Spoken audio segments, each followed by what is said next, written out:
time. Intro. It's intro time. Shush. Everyone shut up.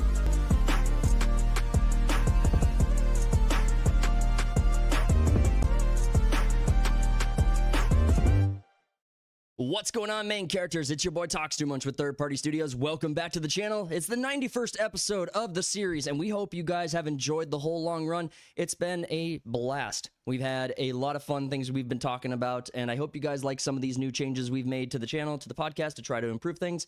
Make sure to let us know by smashing the like button. Subscribe if you are new. Share the video out there. Comment below who you think is more handsome. It's obviously me, but if you think it's Cody, you know what? Don't comment. Your face is a black hole. That's what makes me handsome. Insert racist cliche here. I'm already a leg down because I'm ginger. So classic ginger, classic the ginge. I was rewatching our stream from Thursday when we were playing War Robots, and I called you Ginger One. Like as your call sign. Did you? Yeah, I don't. You missed it. But I missed it. I'm gonna be calling you Ginger One now. Should be my new gamer tag. That would be cool. Ginger One. I would like that. I mean, I'd be surprised if it's not taken, but maybe Ginger's not as common. You just pay off the guy that has it. Yeah, exactly. Guys, we're gonna go over a few stories today. We have three main stories to get into. Hollywood is collapsing. We have the girl boss from Avatar: The Last Airbender that we were expecting Hollywood to mess up. Well, we called it. They're going to fuck this up so royal. And then we also have some news coming from Warner Brothers about upcoming potential Goonies movie and the potential Gremlins movie. So we are going to be talking about all of that. Before we do, we'll let this hang out. But Cody, what have you been up to this week? What has been your main thingamabob that you've been doing? You know what I got into? What's that? Black Mirror. The show? Yeah. On Netflix? Yeah. The anthology series. Yeah. Every episode's different. Yeah, talk to me about it, because I didn't watch it. I was looking for like some like high concept kind of show or something to watch. That wasn't just, you know, your normal dredge. I was like, yeah, fuck it. There's some good episodes of Black Mirror. And I watched like 7 hours of it in one sitting. But yeah, they got some good shit in there. A lot of it's like season 7 just dropped. And there's a lot of sad shit in that one, where it's just like depressing as fuck. Damn. But yeah, sometimes like you expect them to go like this regular Hollywood way of like they're introducing a character and it's like, they get to they're hear gonna be this. this character. Yep. And they kind of play with the wokeness, but it doesn't really go overboard. So how long has that series been going on for? Because I've heard about it for 2011. that long. Think. I've heard about it for years. So I mean, like I never watched Black Mirror, but everyone who was talking about it was always kind of telling me it was this like big mental gymnastics, like kind of psychedelic hype trip kind of a show. Yeah, they throw a weird concept out there and they just kind of run with it. Like a lot of it's dystopian, or like they've got multiple episodes that deal with like video games and like the trajectory of it. What's that Amazon show that does that? There was an Amazon show that came out recently. It also was an anthology series from the creators of Love, Death, and Robot. Secret Level or something. Secret Levels. Anything there that kind of like Secret Level's more along the lines of like Love, Death, and Robots. Yeah. Only with recognizable IPs. Okay. And Pac-Man eats people. Love that. Yeah, that was a weird one. Do they become ghosts and then he eats them again? No. Damn it. We need Adam Sandler to save the day. Pixels. Well, honestly, so for me, when you introduced me to War Robots, I love that game. I am hooked. Have you continued playing? I played for a few hours after we ended the stream, and I got my Titan unlocked, and I honestly think the Titan is the most busted thing that ever has existed in gaming. Oh yeah. That thing is so overpowered, and I don't know if you just need to be swarmed in order to die, but then you have AoE damage out your ass, so you can really just hurt anyone who comes at you. Right. It's crazy, dude. That thing should have... It's a fun game. If you have a Titan, you should not die. You should survive 100%. It's not like... It doesn't stand out on the map any more significantly than the other Titans do, or than the other mechs do. So there's no reason you shouldn't be able to escape and then survive. I mean, the heal. mobility kind of sucks. It's not great, but you also shouldn't... Unless you're getting chased down, let's say you're getting chased down by a speed build, you're killing it. It's not surviving you. Yeah. You should be able to escape most scenarios. Positioning. Otherwise, I will say, talking about My Hero Vigilantes, the anime that that started up a couple weeks ago, I forgot all about that. I've watched the second episode. The third episode should be coming out. It may already be out. I think it comes out on the 21st, so that might be Tuesday. So I think new episodes are out on Tuesdays. But I've watched the first couple episodes, and I'm really liking it. It's so far stayed on point with the manga, which I was really hoping for. I thought the manga was fantastic. I think the few things I would have invited them to leave out, like especially in the pilot, because I think it's the kind of thing that you want to recommend the show to someone, and you really can't, because there's like an essay scene in like the first 20 minutes of the show. That's how like every anime is, though. Yeah, and I don't understand. Just get past this part. Is that just like a hook for Japan? It's kind of a weird thing. Anyway, I would recommend the show. I do think it's good. When does it take place? It takes place years before Izuku Midoriya goes to UA. Oh, okay. And it's follows Koichi, who is a 19-year-old, and he kind of forms with an unlikely mentor who is a quirkless man who's a vigilante, but he's just ridiculously physically strong. He strong for a human. He doesn't have like a quirk. So, but he's really smart. He's like Batman, but no money. Okay. So he's a good. But that's what makes Batman Batman. He's overly aggressive. He's really smart. He understands how to fight, but he also has a lot of fun personality quirks that are just enjoyable to see. I don't think that kind of stuff lands with you. Right? I mean, that the like quirkiness, kind of like laughable stuff. I mean, I really like My Hero, so yeah, and that has it would be easy for me to probably get into. They had a few of that early on. You do get cameos from recognizable characters. Very end of episode 1, like Ida's older brothers in it. Yep, Tensei, and Aizawa, Eraserhead. They both make an appearance. I think Midnight does as well. It's in the same universe. It's in the same town or same area, so it's not like there are characters you won't see. But you see Aizawa before he was like, when he was like actually a practicing hero, not so much when he was like on the teachers. Yeah, he's on patrols and shit, which is really cool. I like Aizawa in this state. He's not like a living part of the universe or a living part of that story, but he makes cameos. It's kind of a cool little thing. I think is good and not overplayed. So there's only 3 episodes out so far. Yeah. How long is it supposed to run? I'm pretty sure they finished the manga. I would have to double check. It's been a while since I followed any new chapters of it, but I think they wrapped up the manga maybe even a year or two ago. It could have been longer ago. So, and if not, it could still be going. Like I said, I didn't keep up with it after I got probably about halfway through the content that was out. And there are no channels that do breakdowns on vigilantes, or not that I found. So I don't know. I have no idea where it's currently standing. I would like. It's pretty much a stand-in until we get season 8 of My Hero, right? Well, it'll have more seasons of it has enough base content that it will definitely have season 2, 3. It definitely has enough material to have more seasons, for sure. Faux show. But yeah, there was this one. Season 8's soon. It's like a month or 2. I don't think it's. Yeah, I'm pretty sure it's in this spring. That'd be sweet. There's this anime on Netflix. Netflix is really shit with animes. Like they just grab IPs and throw them out there. But there was this one by the same guys that did Attack on Titan called Moonrise. Yeah, that just came out on there. And there's like no hook whatsoever. Like, I just watched episode 1. I'm like, I don't give a fuck. Yeah, I would say it's who is it? Is that it's not Mappa? Is it Mappa? No, Mappa does someone else. Not Bones. It's like a 3-letter WAP. Is it WAP? WAP. It's Studio WAP. Whip. Wet ass pussy. Wit. Studio Wit. Oh, yeah. Yep, Studio Wit. Wow, I can't believe I pulled that on my ass. Well, crud, man. I mean, they were the hype. They were the shit. They were the thing to strive towards in animation when Attack on Titan was in his prime.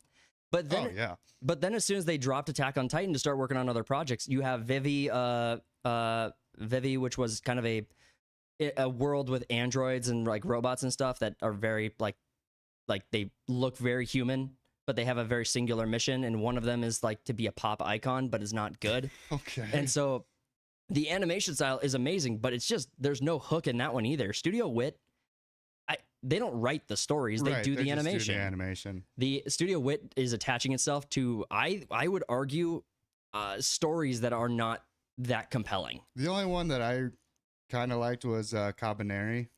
Okay. That was all right. That was action packed and in a dystopian future. Classic dystopian future. Classic dystopian, but otherwise, it's like, I don't care. All right, we got stories to jump into, and we just have one more announcement for you guys. We have a long-running supporter of the channel, Jay Planks, who's been in the chat before. You guys have probably seen him if you guys have been around, or if you're not, if you've been around for a while.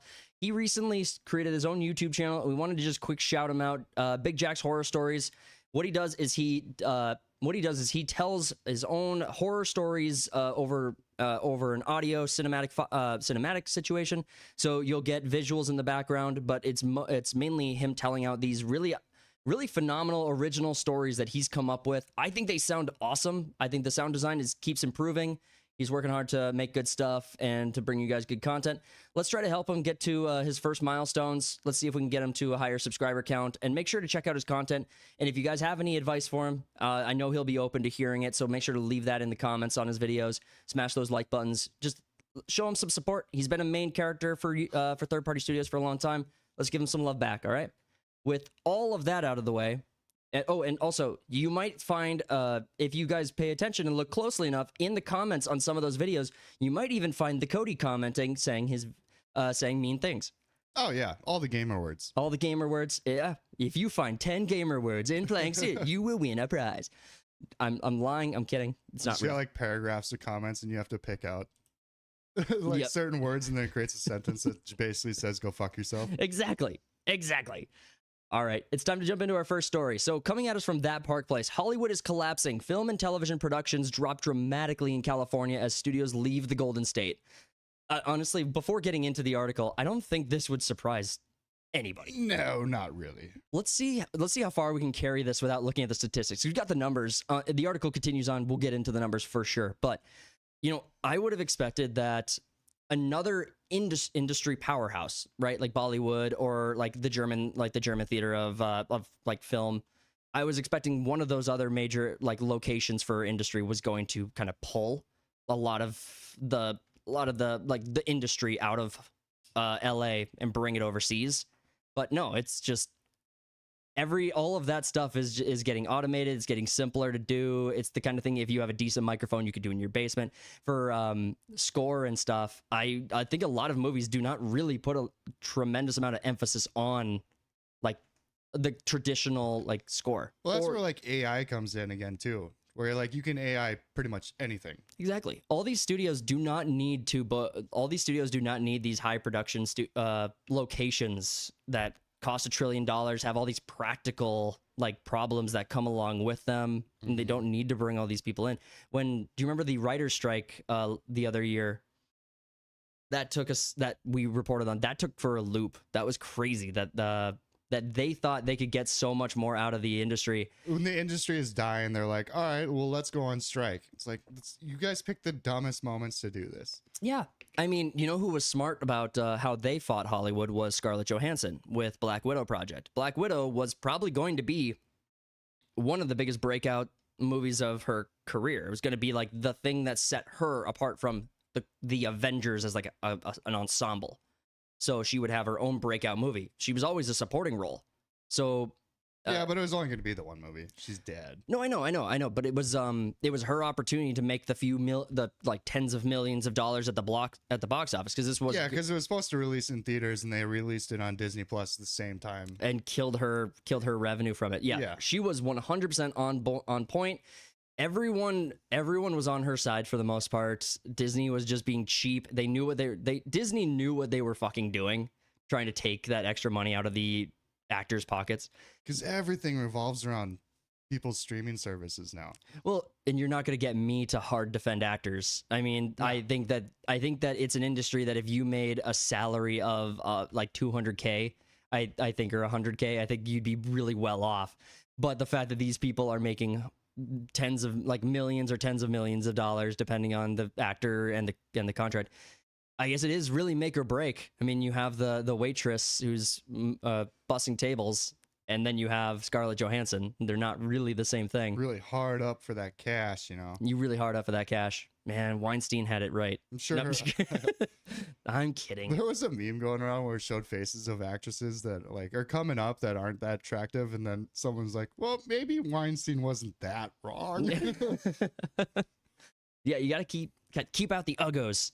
Yeah, but when it comes to Hollywood collapsing, it's been collapsing for a while. No one really films there anymore. Like all the Marvel movies get filmed in Atlanta, or England. Everyone basically goes over to the UK to film because there's a big like tax break and shit. There's a tax break. The scenery is better. Yeah. The only thing that the UK does though is like you can't really fib on your taxes, and it gets shown to everyone, which is nice. That's how we know how much money Marvel makes and loses. Budgets actually are instead of the reported. Well, and I think that's the entire EU. I'm pretty sure that like tax transparency thing is like an EU directive. Like it's the entirety of Europe, as I understand it. I am not well versed on the UK tax law. Yeah, exactly. Yeah, I don't know. I didn't study that. You came to the wrong channel. But it sucks though. You're 100% correct. But this has been where my main argument for AI in entertainment for a long time, because I've been kind of advocating for it. I'm chilling on that a bit more recently, but my main point and the reason why I think it's a good thing to have is because there are independent creators who will, utilizing these tools, have a shot. You still have to be like you still have to know what you're doing and be like artistically inclined in order to use AI. You can't just like prompt it with some random thing and it's going to come out perfect. Right. And like Shad from Shadiversity has been explaining this for years now, towards like he's an artist himself, but he likes to use the AI and fuck around with it. You still have to be talented. Yeah. Honestly, so AI, it's almost impossible for AI to keep a record of anything it creates itself because it floods so many images out and they're so high density for like I'm talking about like data storage specifically. So the reason that AI, because we explored it with with some of the projects that we were looking at for like between Matt Morgan and I with the comic book and stuff, we were just like, what can AI do? Like, what can we try to use it for? It cannot recreate the same character over and over again. It doesn't have a reference. Once it creates a character, it doesn't save that image and uses it as a permanent reference because it has no storage for that photo to be uploaded. If you ever talk about someone, they say, my hard drive is full on my computers. The question is, how many family photos did you keep on your computer? Right? That's the trope. Photos take up a tremendous amount of data storage. So you do not want, so they can't do it. Now, if they ever get to a point where they can another breakthrough in technology with storage, maybe, but AI, that will probably be a main limitation of art in AI for a long time. Yeah, it's a lot of storage. It's a ton, man. Because think about how many images Shad himself probably playtesting. And well, like with the Hollywood collapse and whatnot, you also have the fires that broke out, destroyed a bunch of shit in LA. That's true. They've been leaving because it's expensive as shit to film in California. So yeah, there's plenty of reasons of why they just be like, yeah, let's just not do this in Hollywood anymore. Well, and even before the fire and even before that, there was the argument with Georgia, right? Like Georgia was a film destination, right? They would go on site. Yeah. Yep. And then there was that huge boycott because when Roe v. Wade got overturned, all these Hollywood actors wanted to boycott and they wanted to stop filming in Georgia. So, I mean, they did go back to, I mean, they took their pill. I mean, it didn't work that well and kind of showed them the error of their ways. But now let's look at some of the numbers. So going into the article, let's start from the top. For all the glitz premieres, start here. For all the glitz premieres, red carpets that still dot Sunset Boulevard, Los Angeles, the beating heart of the American entertainment industry is bleeding out in silence. Beneath the facade of celebrity and prestige lies a production crisis that, if unchecked, could render Tinseltown a relic of its past. Okay. I want to ask a question about like what that means for everything in the country. The United States, one of its major exports has been culture. Like we have always exported our culture, whether it was we're number one. Well, yeah, it was American exceptionalism. It was the values of freedom and what we believe makes our Constitution great, etc. Then there's the Wild West with Westerns and automation and technology, free enterprise. Like we have exported our culture tremendously. Hollywood has been one of the primary utilities that we have exercised in order to do that. Well, in the past few years, I'd say we've been importing a lot of culture and entertainment from like Japan and manga, anime. You got Korea and what they're doing with their movies and shows. Like you had Parasite that won Best Film in 2019. Squid Game's huge. There's a bunch of shit on Netflix that's like Korean and Japanese shows that people love to watch more than anything coming out of Hollywood because Hollywood's been creating shit. Right. And then like, yeah, you got, what was another one that was big that's coming out? Fucking. Well, let's say Godzilla is another, like Godzilla -1 blew away all the American-made films. Sorry, you were mentioning Bollywood. That is also making a surge in the U.S. Like the film RRR. Yeah, I dropped a few years ago, made gangbusters, and everyone was watching it and shit. I mean, granted, it's like a 4-fucking-hour movie, so it's hard to get into. Yeah, but like the ridiculousness of Bollywood and the shit that they do, like action-wise, it's entertaining enough to where it's like, yeah, let's just watch that. Well, and the American culture, I think now, like the modern American culture, I think is kind of a lot of Western countries have. They look at the American West versus the European West, and they see just something so akin to their lifestyle as far as their day-to-day that it doesn't really feel like there's anything to like learn or gravitate towards.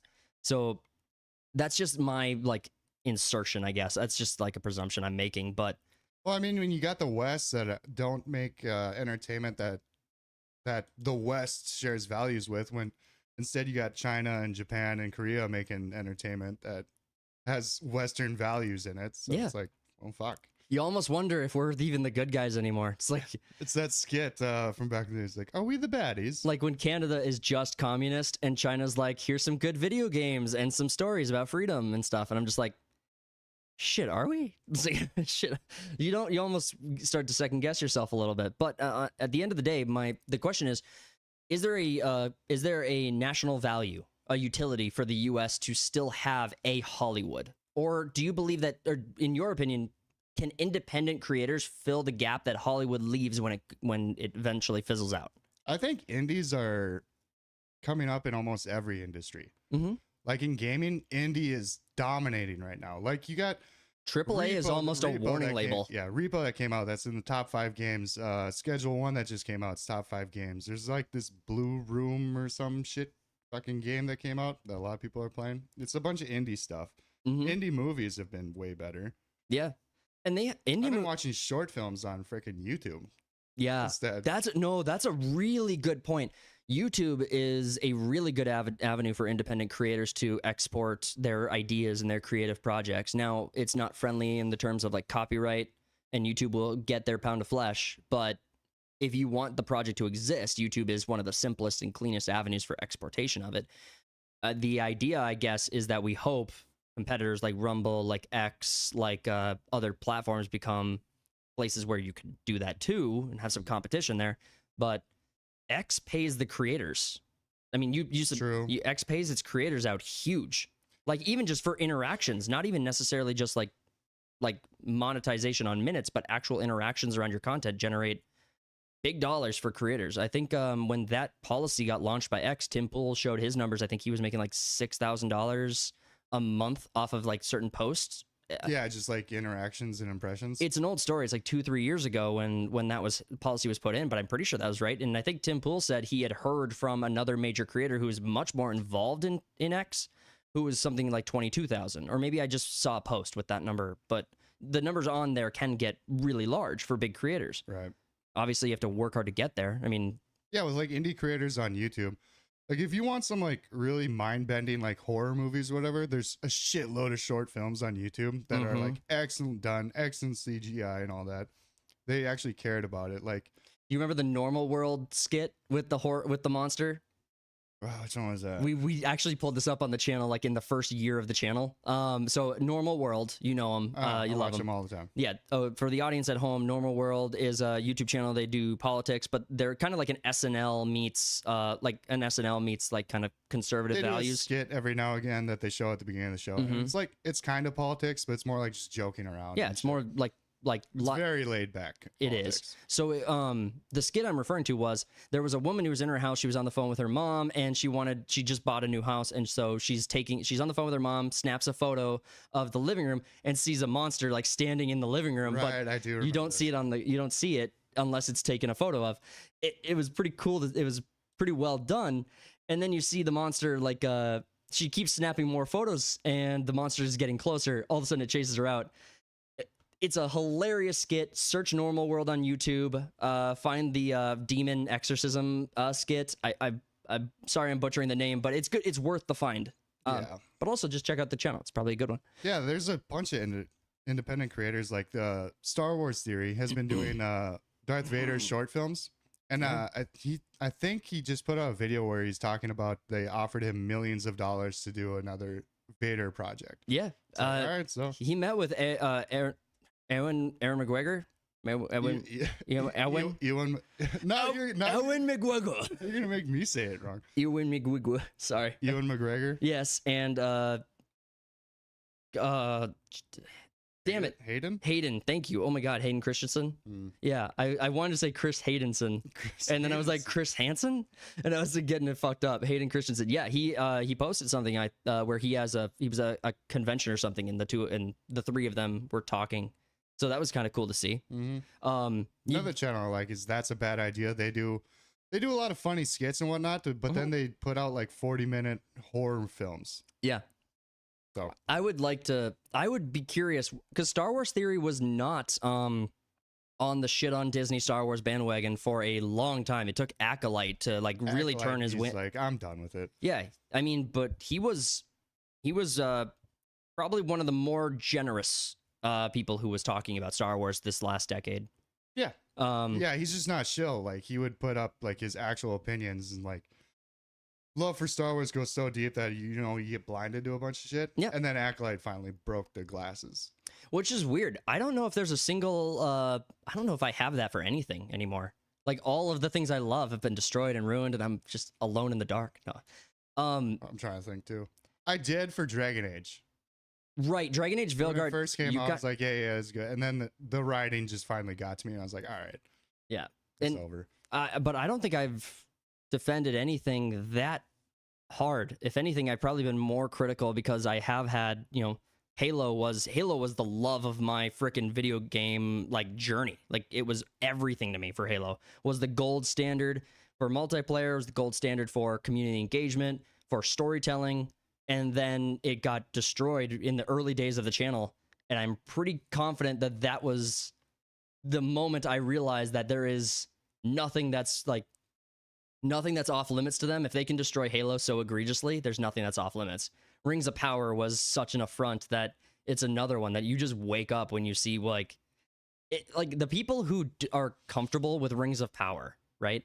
Are the people who have no idea, like they've never read Tolkien, like any of Tolkien's original works. They haven't read the book, even The Hobbit. If you don't want to read the entire trilogy of Lord of the Rings, just read The Hobbit. If you haven't read anything of his, you might pass. You might give it a pass. That's a show where I don't think you need to know anything about Tolkien and still know that show is dog shit.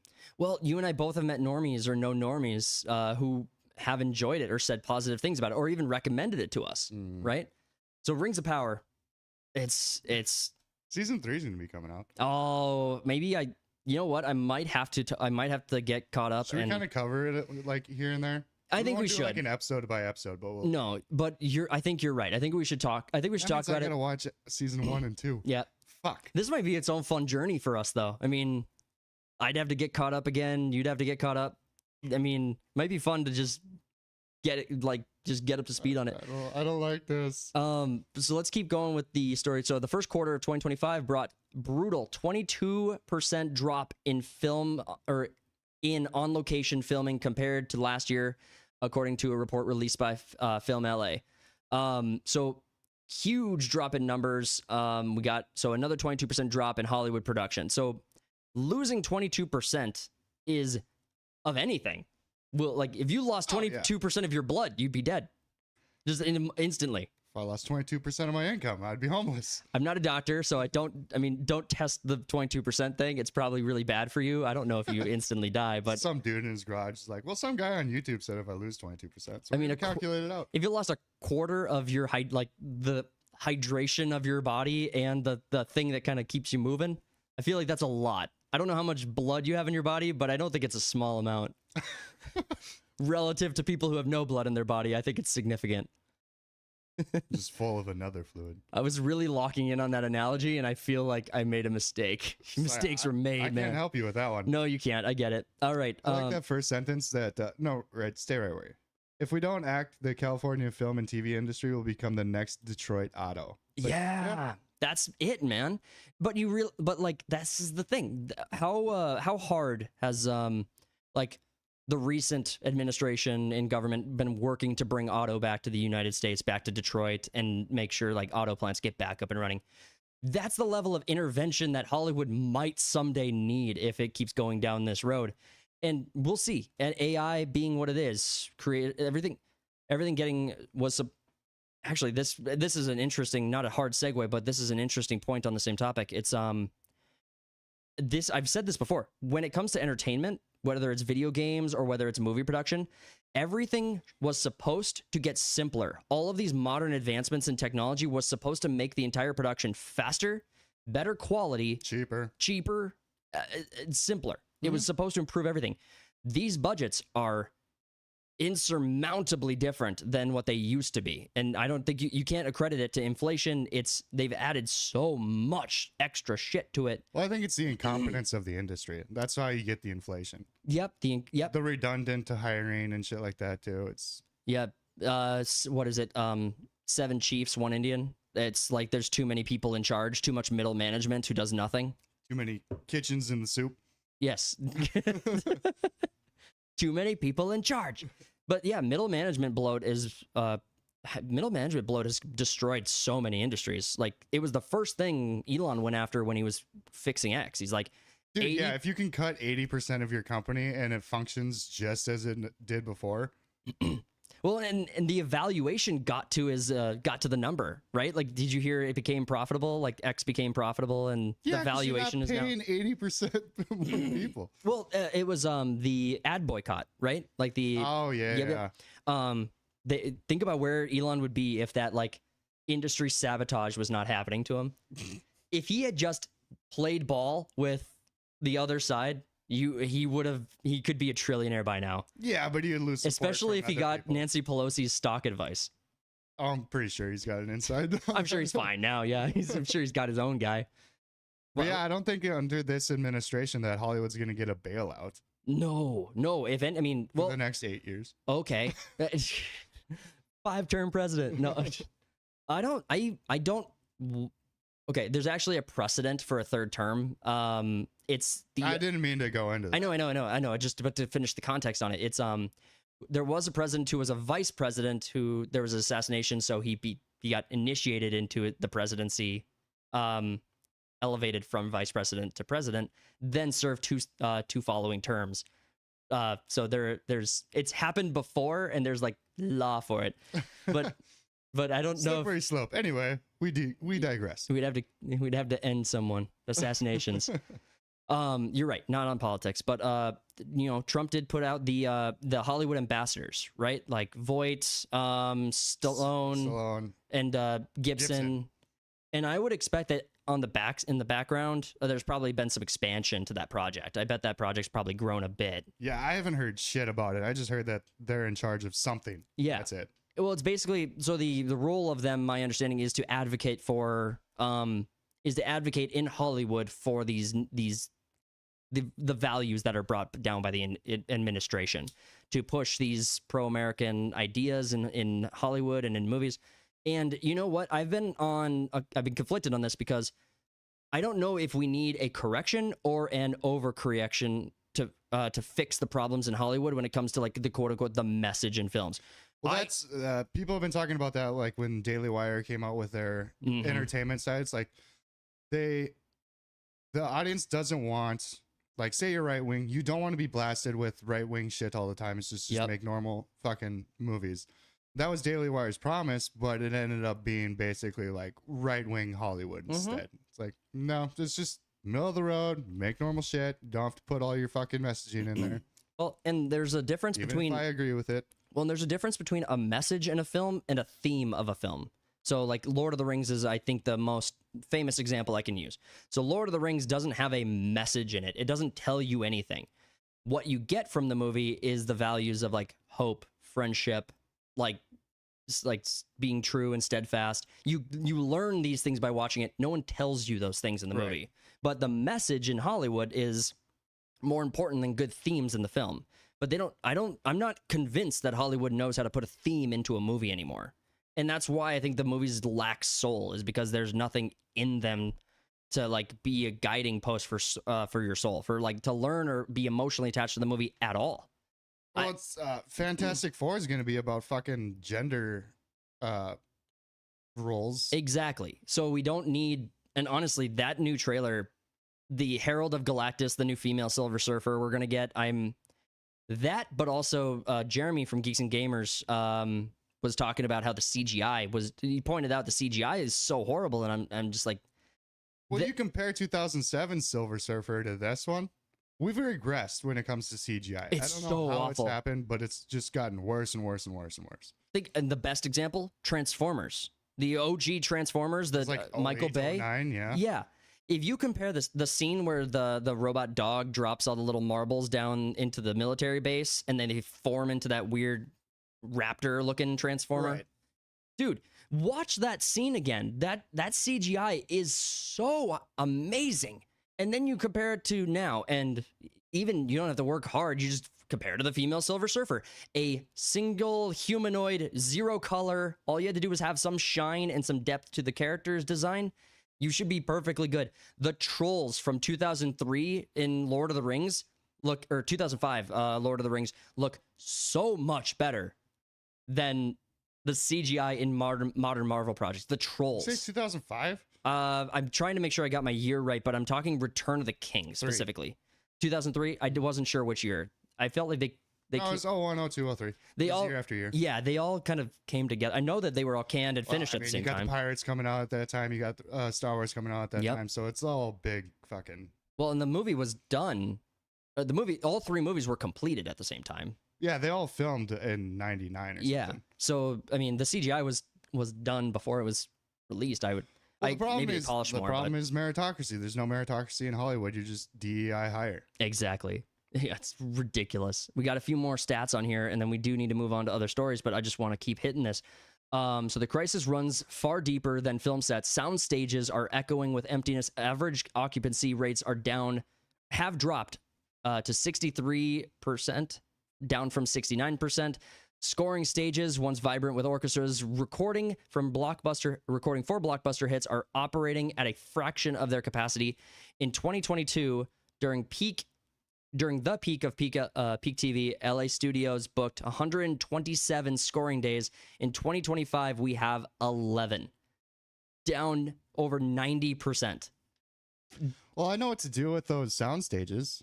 You know how they want, housing for the homeless? Yeah, that's a good idea. Just throw them in there. I bet they'll be very usable afterwards. The government took my studio.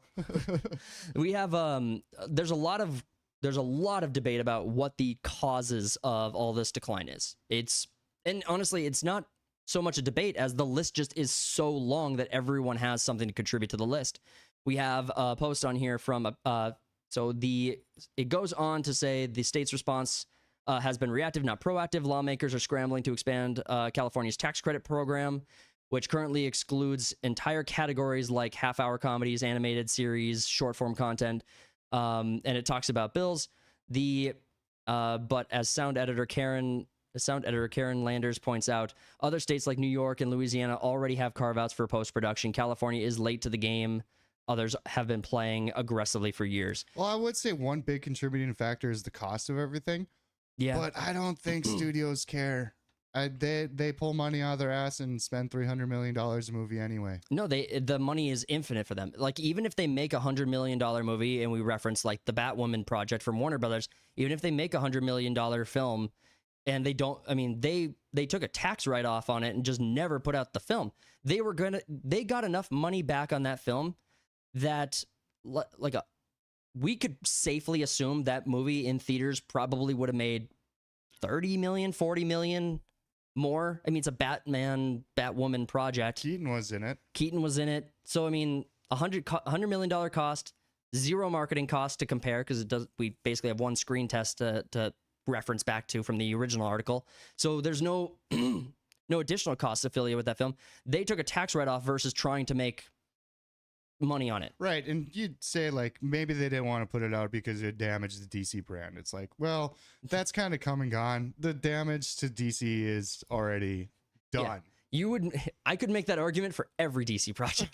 Right. I could make that argument for everything that Warner Brothers has put out about Disney. Like, the only banger, the only one that made over $1 billion was Aquaman. Did you see Aquaman 2? No, I didn't either. I hated Aquaman 1. I thought it was dumb fun. I thought it was. The worst part is Pitbull singing Africa or whatever. All right. I thought it was aggressively normal. I thought it was aggressively mid. Like, you might have had me, but I got hard flipped when I saw the octopus playing the drums during the battle. That was my out. I was like, this is it. This is your Sharknado moment. It was like a space movie in the fucking ocean. Right. To me. It was silly. It was colorful. People take acid when you watch it. People can have fun. People can have fun. People can enjoy their movies. We talked about that with like Minecraft last week.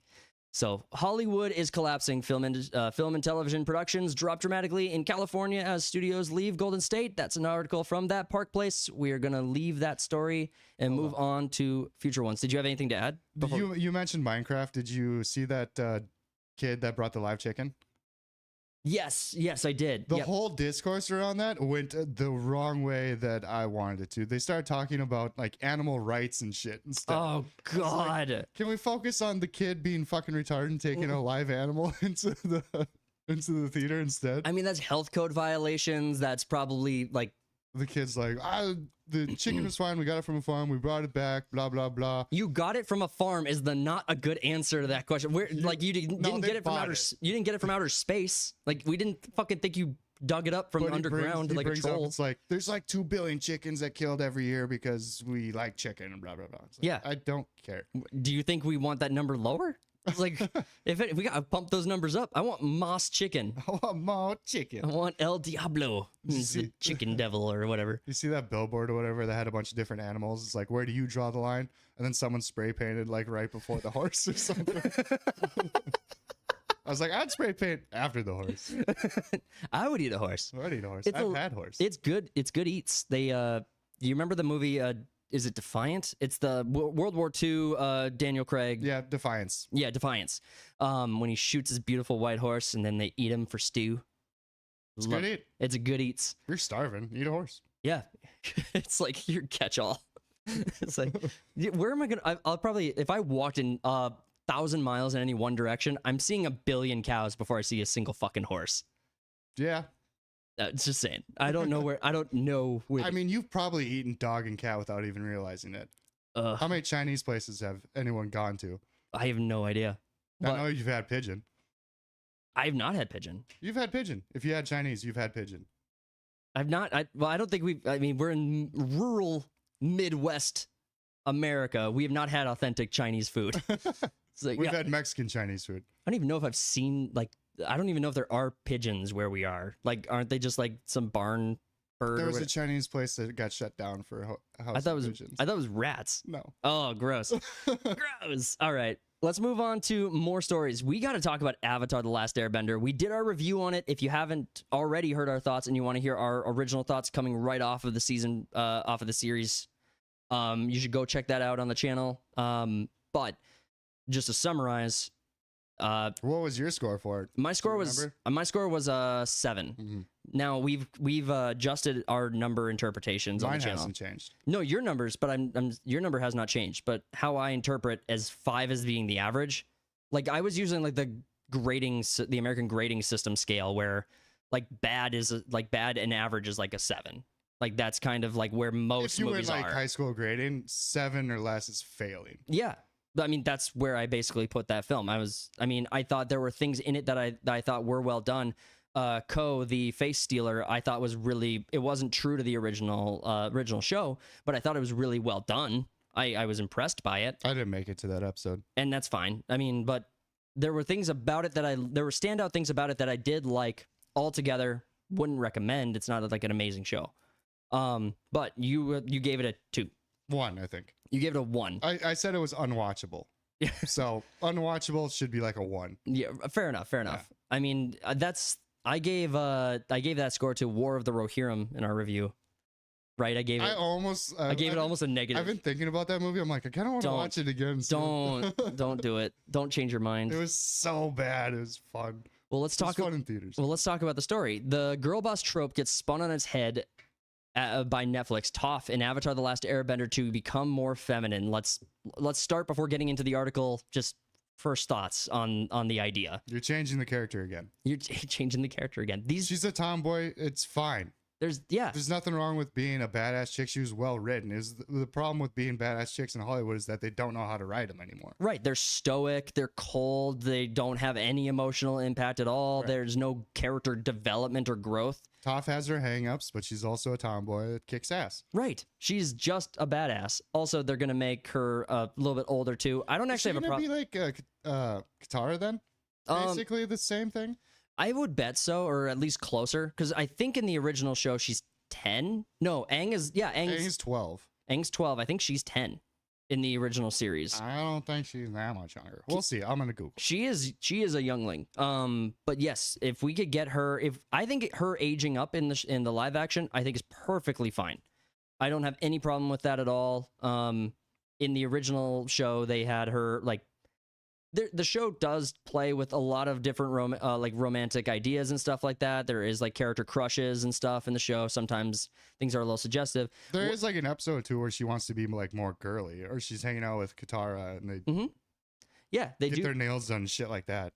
And they do play that with that idea. But the thing is, that episode stands out because that's so out of character for her. It's if that's her normal character or closer to her normal character, that's not.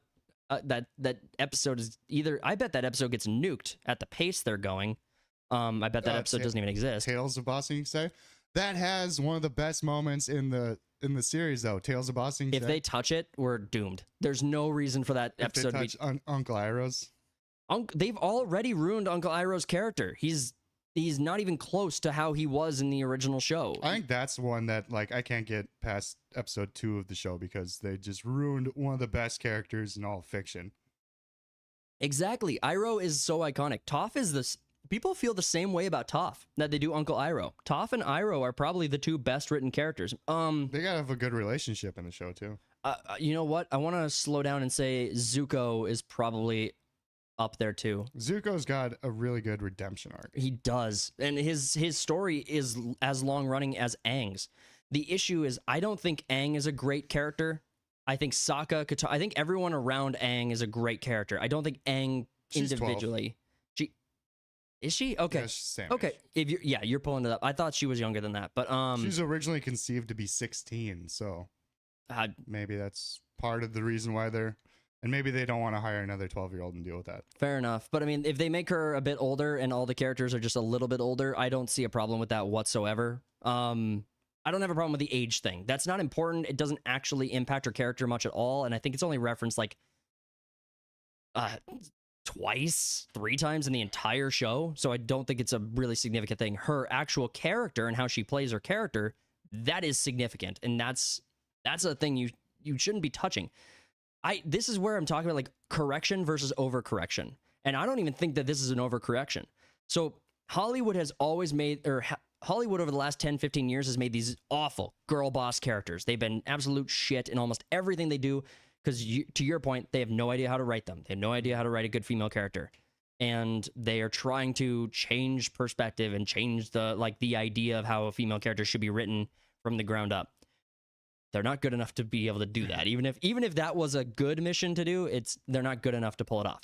But if they're trying to go to a more feminine role and they're going the opposite way, now it's also a problem because you had a great female written character who was more boyish and more of a tomboy, and played to that role, and only like had the feminine like traits come out in the show a handful of times when there was like a romantic interest, or she had the episode with Katara that you referenced.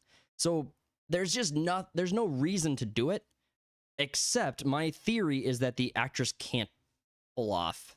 Yeah, I don't know or theory. understand why they're doing this. Unless it's like with the theory that tomboys just don't exist anymore. Tomboys are just trans now. Tomboys are men. Tomboys are dudes. It's always been a man. It's man.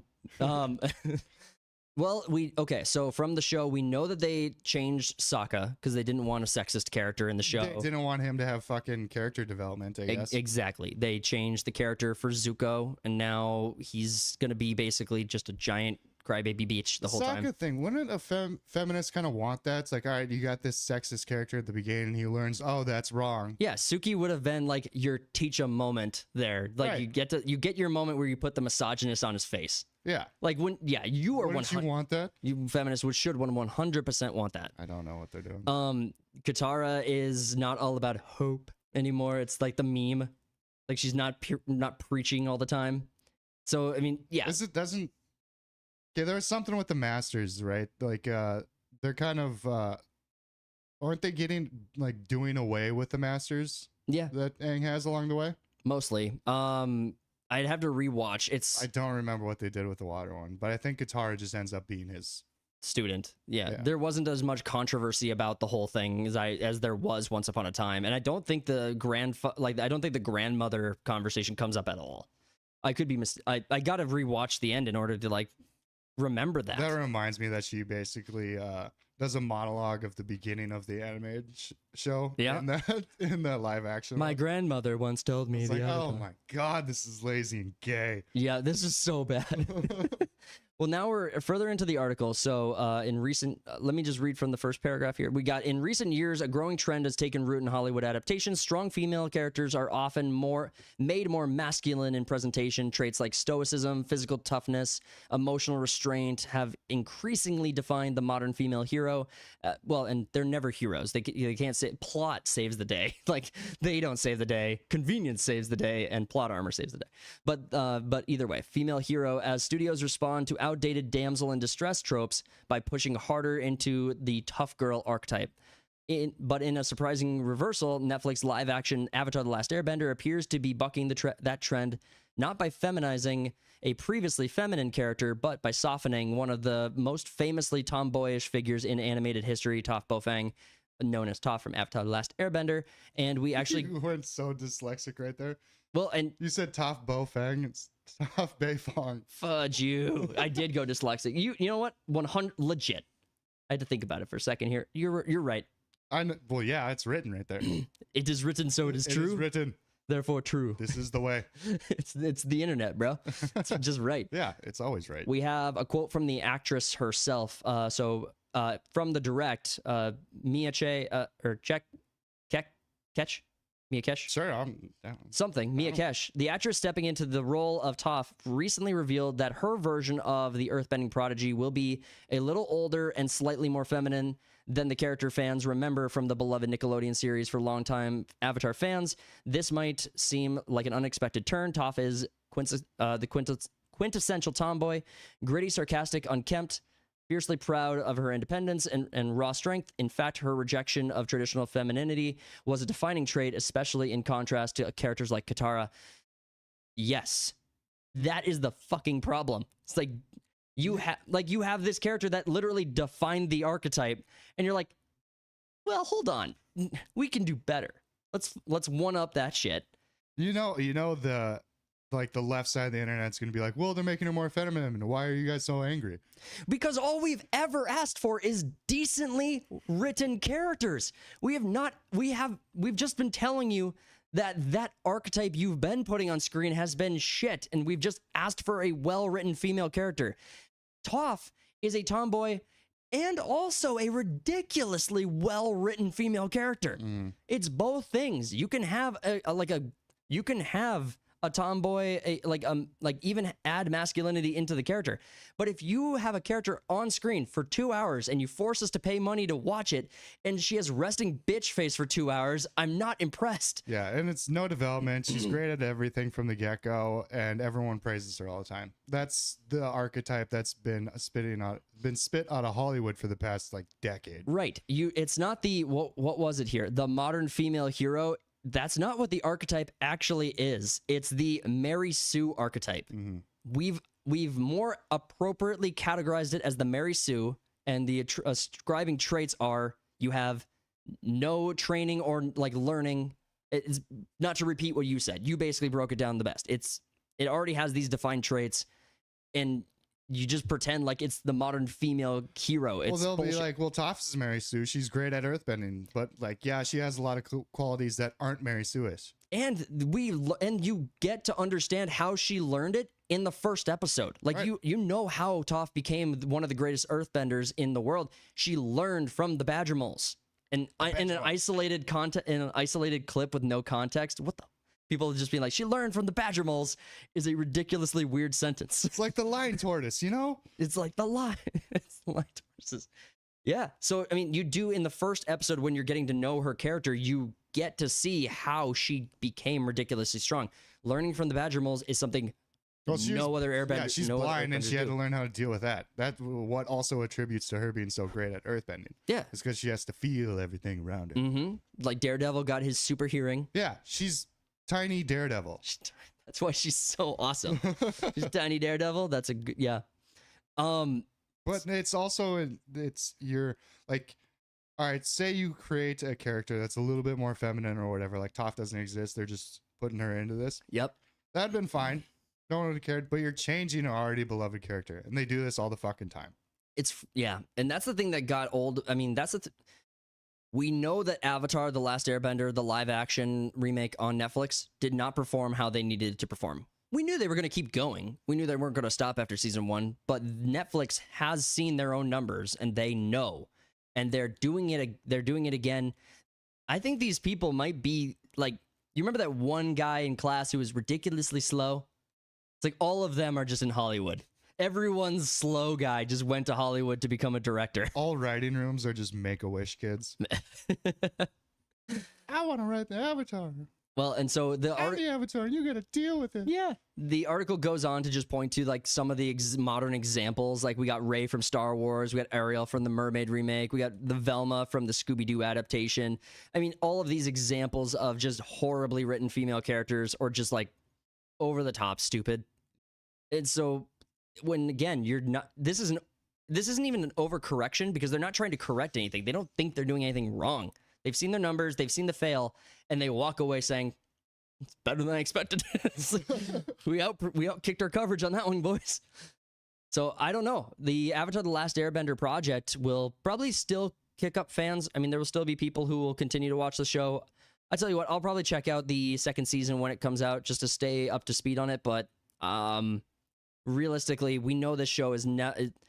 It's not going to live up to its parentage from the original show, even close. No. Avatar has been plagued by awful, unaspiring sequels or spin-offs. Yeah, that fucking M. Night Shyamalan movie came into my like YouTube short algorithm when the Earthbenders are doing a dance, and then they like there's 6 of them, and they just lift a boulder that's like the size of your head.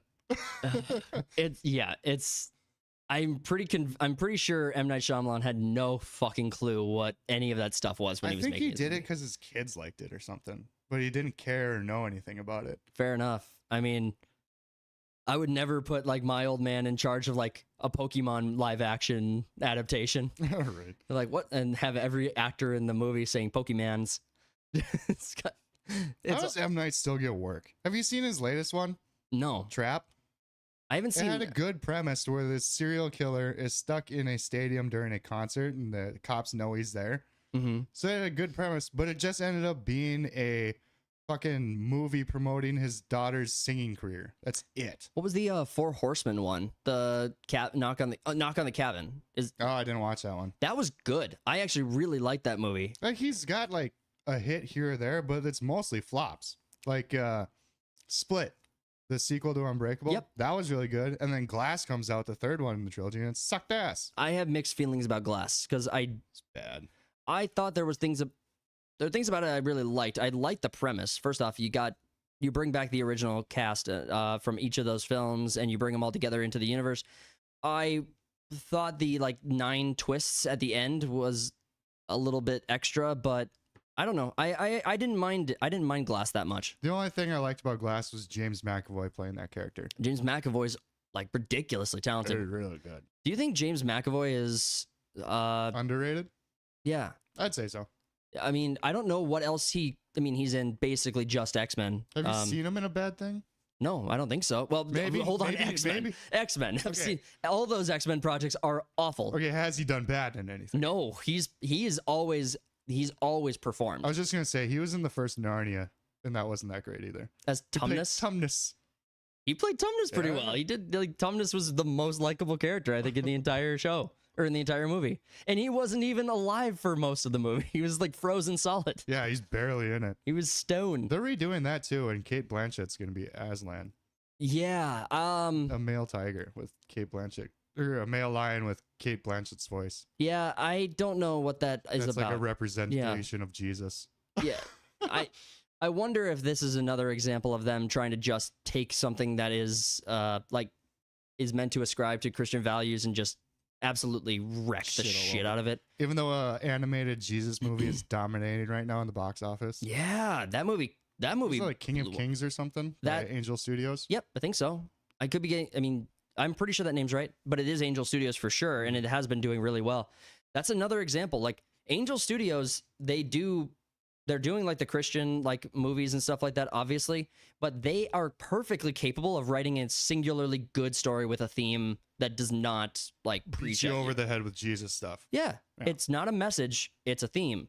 And the distinction is important. Well, except for the Jesus movie, I'm pretty sure that's one's- a little on the nose. Right, and that's clear. I mean, and that's clear and honest. But everything, I mean, a lot of the other stuff. Homestead has been Homestead has, I believe, a spin-off series now, not just Yeah, its movie. The but movie was like an introduction to the TV series, Mhm. which I haven't seen.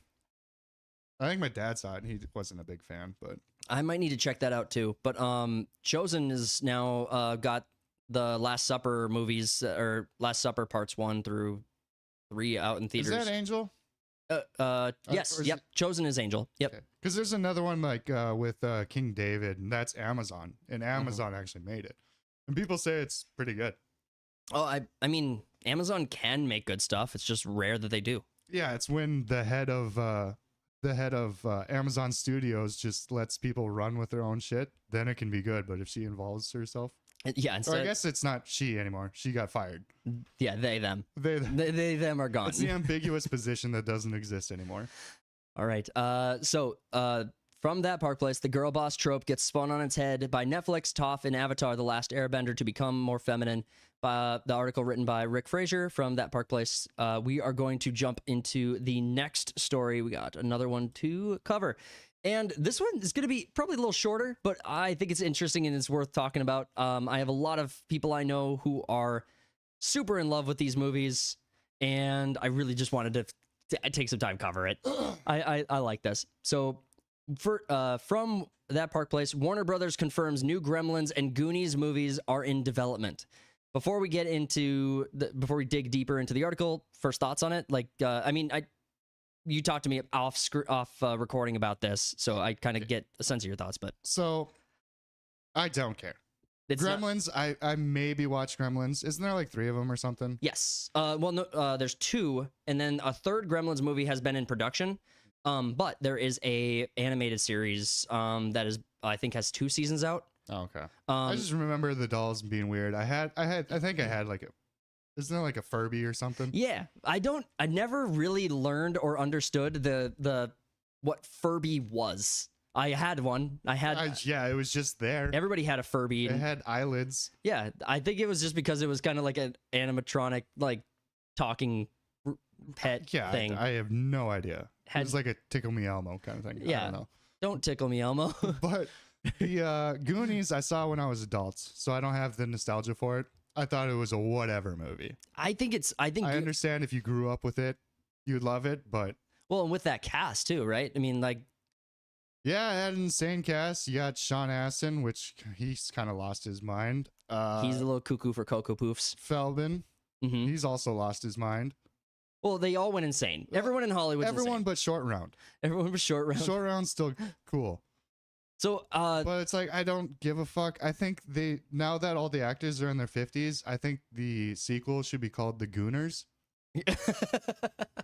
I think that would be a way better It's a movie. deep reference. That's a deep take. That would be interesting. I wouldn't hate that. But I think what's important to know as we get into the article, what's important to know for people who are fans of the original movies, is that this is not an adaptation or a reboot. These are sequels. These are continuations of the Gremlins and the Goonies storylines. So just keep that in mind as we're talking about it, which I don't know if that's better or worse. First off, no one asked for these movies. I did not want a sequel to Goonies or Gremlins, and I think a modern Gremlins would look like cinematically horrid. They're going to do CGI instead of practical effects, which they don't. Oh, which sucks because those little fucking doll things are creepy as shit. Yeah. Well, and I mean, I'm pretty sure that Gremlins had some CGI in it, but I'm not sure to what extent. It was in '84, so it'd been very limited. That's what I mean. I think it did have some. It might have even been like stop motion or something, with like the puppets. I'm just looking at the cast. It's kind of funny. It's a bunch of unfamiliar faces, except for Corey Feldman, who's also in this one. But there's this guy, John Louis, and he played Chinese boy. John Louis.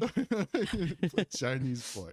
I love it. Let's so we'll go deeper into the article. So Warner Brothers Pictures has officially announced that new sequels are in development for the two of the most beloved 1980s franchises, Gremlins and the Goonies.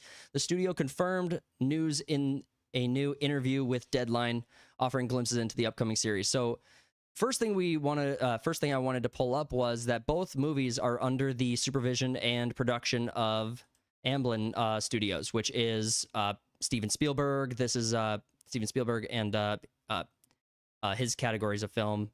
So this is the studio. Amblin He's over the hill though when it comes to movies. He is, and nothing that has been a part of this franchise for a few minutes has been good. So like Jurassic Park, Jurassic World films, awful. I wouldn't say this studio really aged well when it comes to how they shepherd their IPs.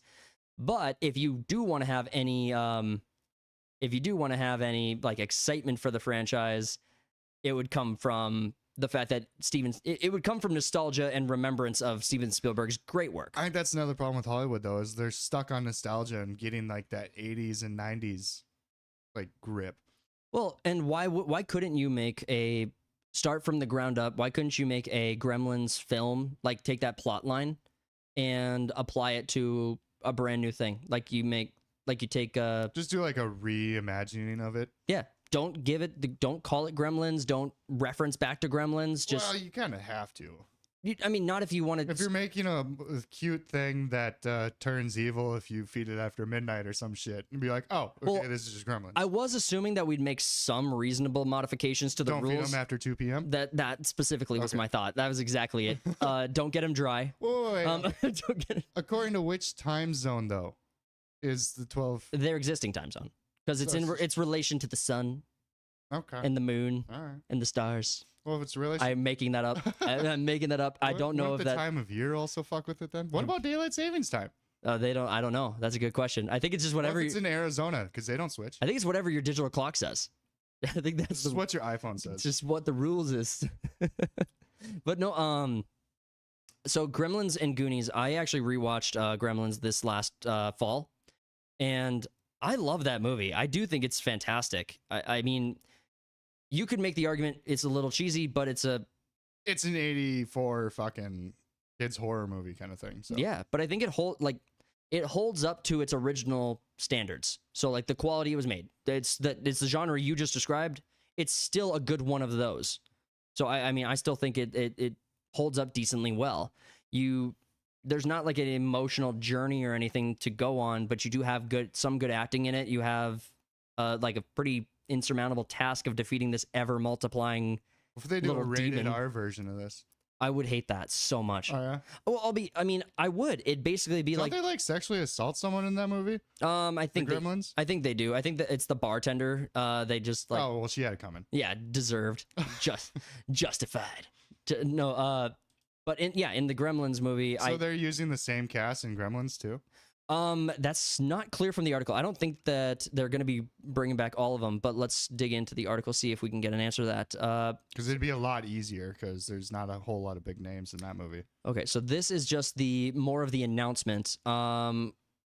So Gremlins, released in 1984, was written by Chris Columbus and directed by Joe Dante. Is that the Chris Columbus that directed the first 2 Harry Potter movies? I think it might be. It might be. I don't know. Let's see. But I think it could be. While a third installment was reportedly in development back in 2010, it never made it to production. The franchise was revived in an animated form in 2023 with Gremlins: Secrets of the Mogwai on Max. A second season retitled Gremlins: The Wild Batch premiered in April 2025.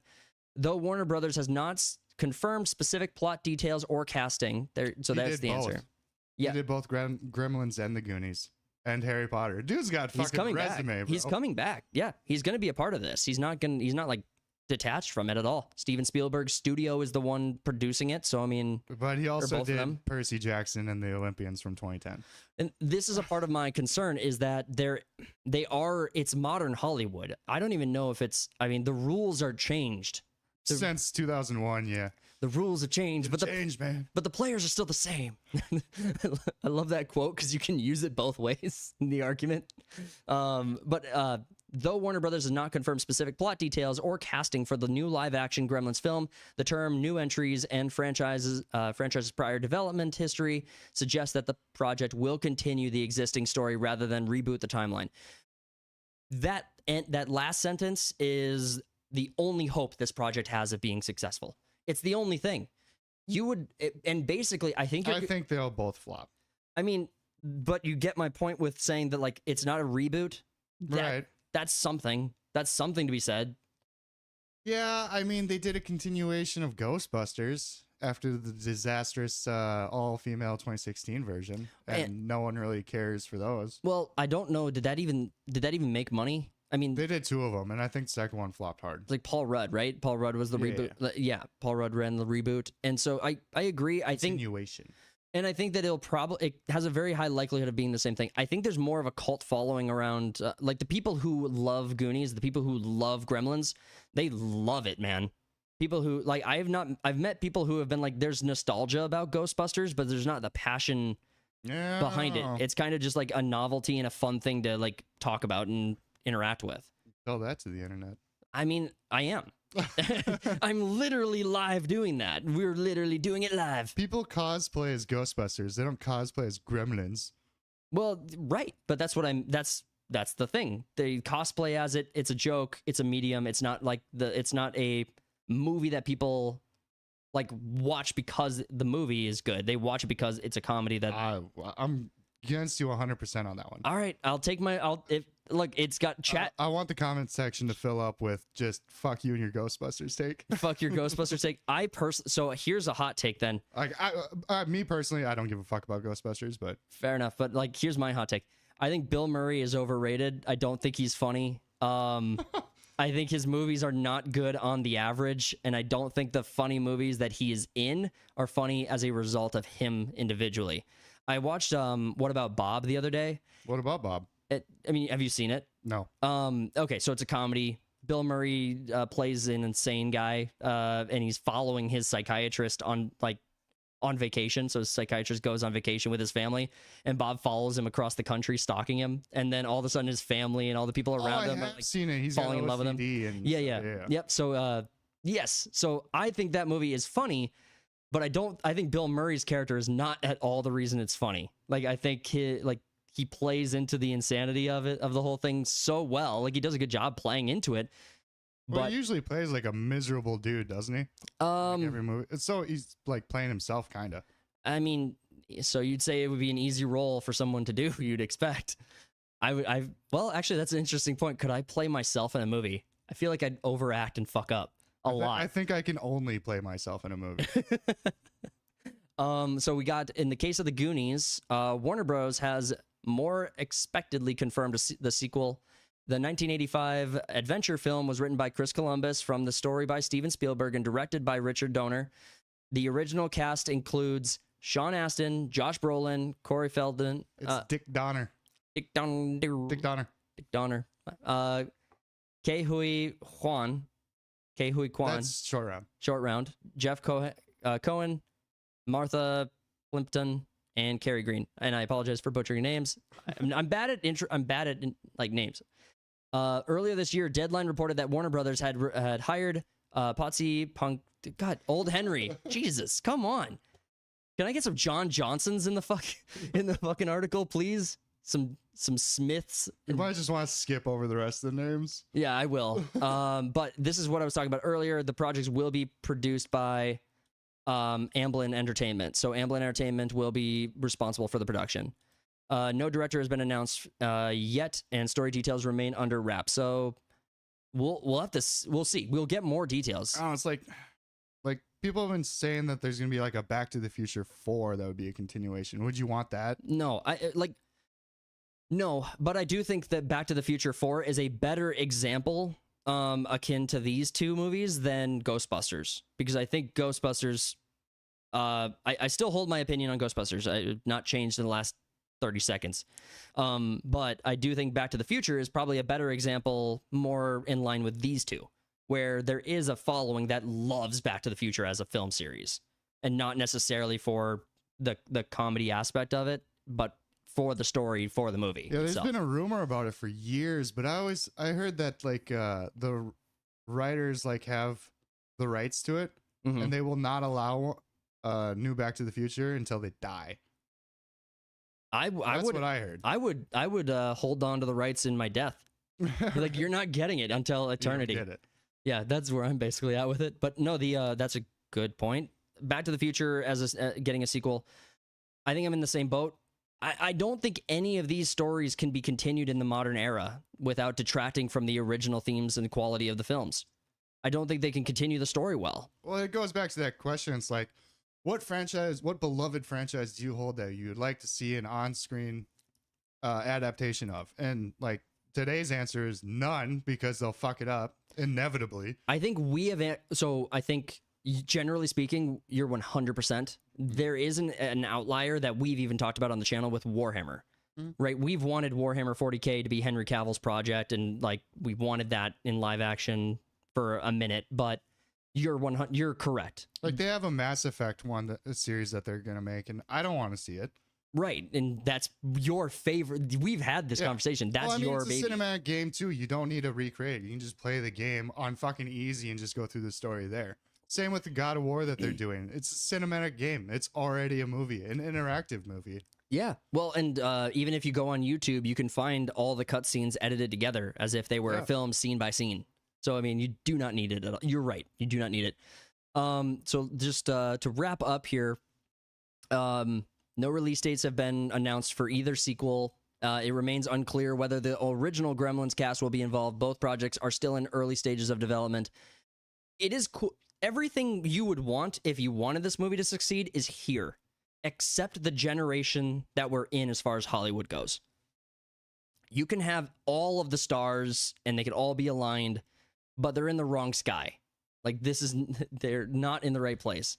Yeah, I mean, a Gremlin continuation would be more up my alley than a Goonies one, where I could go in and be like, I don't know that much about it. Don't care. I don't have nostalgia for it. So it could be like a dumb fun thing for me. But I have family members who would be personally offended if, when the Goonies movie or Goonies sequel comes out, if they couldn't convince me to go to the theater. They will be personally bothered and offended. That's how much they love this film. And I'm not going to bring up the person individually. But I just remember, hey, you guys, and the Truffle Shuffle. Well, everyone remembers the Truffle Shuffle. Truffle Shuffle. Do the Truffle Shuffle, Fatty. Do the Truffle Shuffle. We should get that dance, Fatty, dance. We should get just the Truffle Shuffle as like our only like button we push and then it appears on screen. Or if we get membership set up, we should have a fat kid dancing. Do the Truffle Shuffle as the membership thing. I'm on it. I love the joke. I think that's funny. But that covers all the stories. So I think we are going to wrap it up there. Thank you guys so much for tuning into this episode of the Third Party Podcast. We did hope you guys enjoyed the episode. If you did, please consider subscribing. It's free. It's the best way to show your support and to help us grow. We have milestones to reach, so we hope you'll help us get there.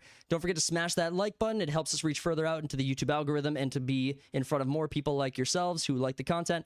Comment below what your favorite story of the day was and what you think about my take on Bill Murray and Ghostbusters. And with all of that out of the way, we'll wrap it up there. Go tell your stories. Peace out. I tell myself that everything will end up alright. Just push yourself, test yourself, figure out what you like, and find your limits, don't be rigid, always work towards a prime. Surround yourself with open minds, people can change your life. A few friends with intent can help you feel alive. Find a passion, take some action, and with a little time, just be patient, make a statement, try to enjoy your life.